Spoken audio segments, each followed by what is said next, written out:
दोस्तों आज के वीडियो में दो महत्वपूर्ण जानकारी आपसे शेयर करेंगे। पहली जानकारी है भगवान महात्मा बुद्ध का एक छोटा सा उपदेश। इस उपदेश से आपका जीवन बदल जाएगा। दूसरा है स्वास्थ्य से संबंधित बहुत ही महत्वपूर्ण जानकारी, जैसा आपने थंबनेल पे देखा है। तो दोस्तों चलिए सबसे पहले सुनते हैं भगवान महात्मा बुद्ध के उपदेश को। उसके बाद जानेंगे स्वास्थ्य से संबंधित बहुत ही महत्वपूर्ण जानकारी। दोस्तों गौतम बुद्ध ने एक साधु की कहानी के माध्यम से यह समझाया है कि जीवन में सुख और शांति प्राप्त करने के लिए हमें अपने विचारों को नियंत्रित करना होगा और ध्यान करना होगा। एक समय की बात है, एक साधु था जो जंगल में रहता था। वह साधु बहुत ही शांत और सुखी था। लोग उस साधु के पास आते थे और उससे जीवन के बारे में पूछते थे। एक दिन एक व्यक्ति उस साधु के पास आया और उससे पूछा, आप इतने शांत और सुखी कैसे हैं?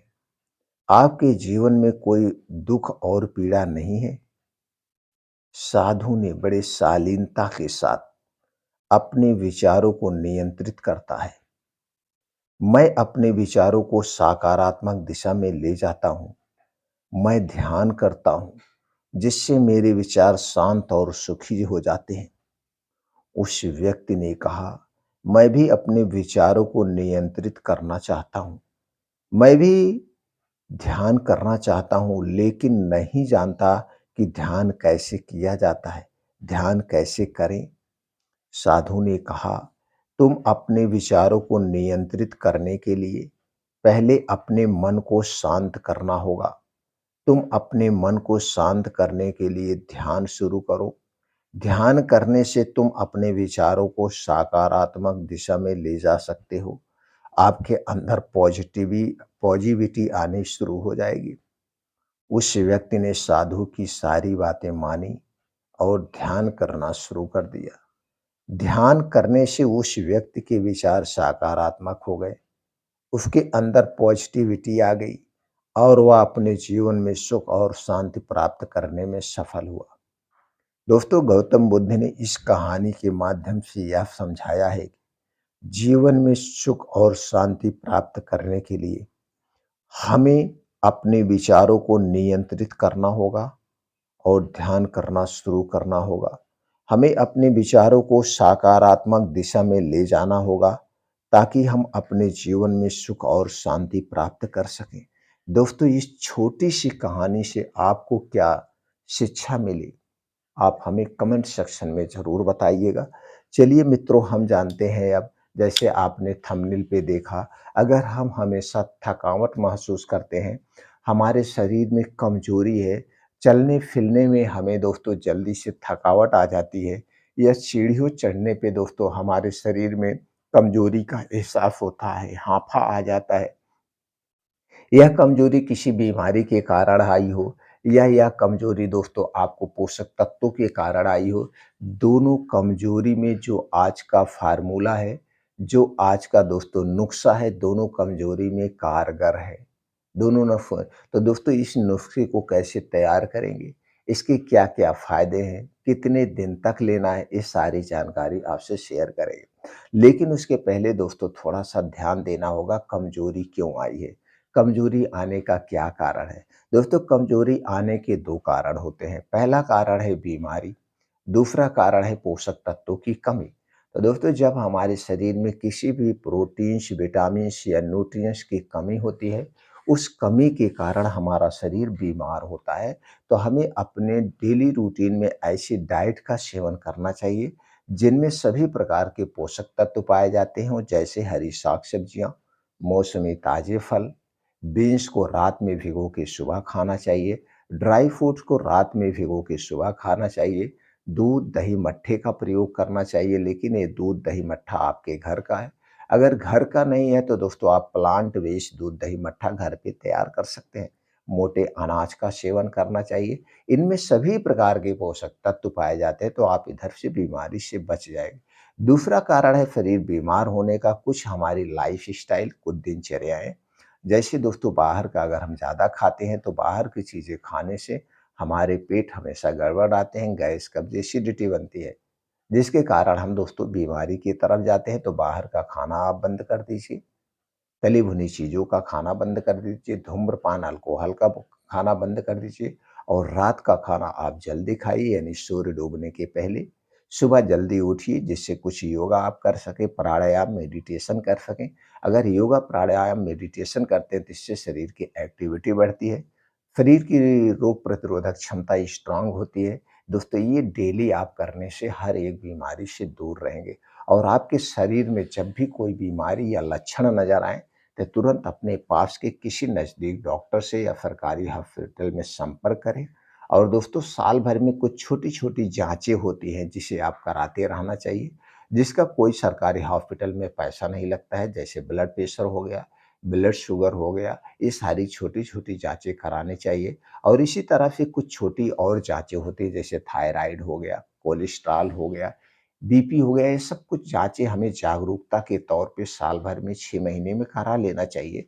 चाहे अस्पताल में जाके या दोस्तों किसी छोटी-मोटी पैथोलॉजी या जो आपके फैमिली डॉक्टर हैं उनसे संपर्क करके इस जागरूकता के पर्पज़ से ये सब जाँचें हमें कराते रहना चाहिए। तो चलिए दोस्तों कमज़ोरी को दूर करने वाला आज का जो नुस्ख़ा है, उनमें कौन-कौन सी चीज़ें प्रयोग होंगी, इन्हें प्रयोग कर कैसे किया जाएगा, ये जानना सबसे ज़्यादा ज़रूरी है।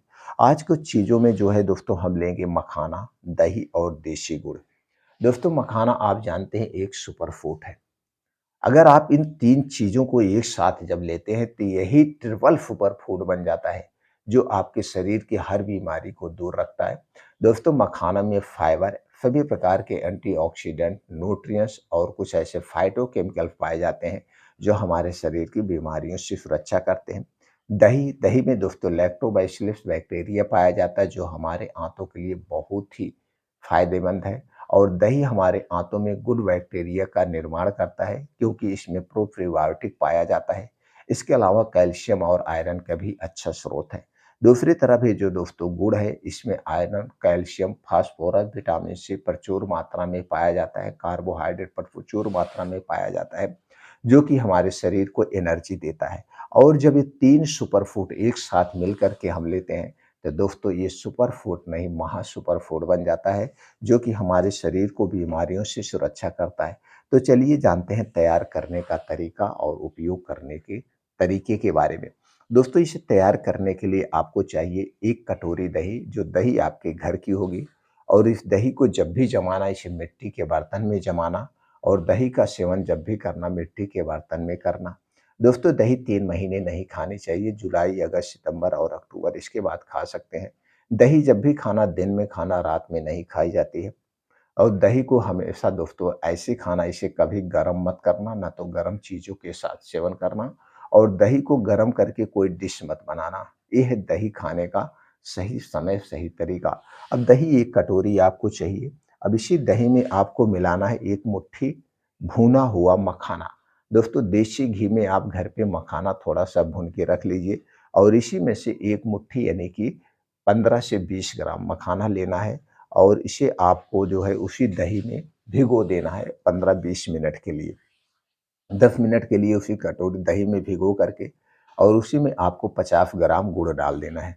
50 ग्राम गुड़, 20 से 15 से 20 ग्राम मखाना भुना हुआ देसी घी में और 1 कटोरी दही, तीनों को एक में मिला के 10-15 मिनट के लिए रख दीजिए। उसके बाद ये मखाना दही की ओर सोख लेगा और गुड़ के इसके तत्व अंदर ये फूल के बड़ा हो जाएगा। अब फर्स्ट क्लास 1 कटोरी आपका सुपर फूड तैयार हो गया। अब इसी को आपको खाना है रोज़ दोपहर में। रोज़ दोपहर में खाना खाने के 2 घंटे के बाद इस दही को खाना है और दही खाने के 2 घंटे बाद तक कुछ नहीं खाना-पीना है। अगर आप दोपहर में खाना खा रहे हैं तो खाने के बाद लीजिए, अगर आप दोपहर में खाना नहीं खा रहे हैं तो इसे ऐसे खा लीजिए। ये दोस्तों इसे 3 महीने तक अगर लगातार आप खाते हैं, तो आपके शरीर की सारी कमज़ोरियाँ दूर हो जाएँगी, सारी कमज़ोरियाँ दूर हो जाएँगी। इसे नहीं लेना है चलिए ये जान लेते हैं। दोस्तों गर्भावस्था के समय और दोस्तों स्तनपान कराते समय थोड़ा-से बचा के रखिए, ना खाइए। और दोस्तों इसके बाद अगर आपको अगर आपको दही से एलर्जी है तो या दही खाने से जुकाम-वुकाम हो जाता है तो आप भी इसका सेवन नहीं कर सकते हैं। दूसरा बात ये है दोस्तों, आप जब भी इसका सेवन करिएगा, तो दोपहर में करिए, दिन में करिएगा, रात में नहीं करिएगा। फ़ायदे तो दोस्तों बहुत है, आपके शरीर की कमज़ोरी को भी दूर करेगा, पाचन तंत्र को स्ट्रॉन्ग बनाएगा, इम्यूनिटी को स्ट्रॉन्ग बनाएगा। इसके बहुत सारे फ़ायदे हैं। फ़ायदे की मैं अगर गिनती करूँ तो दोस्तों 10-15 मिनट तो ऐसे लग जाएगा।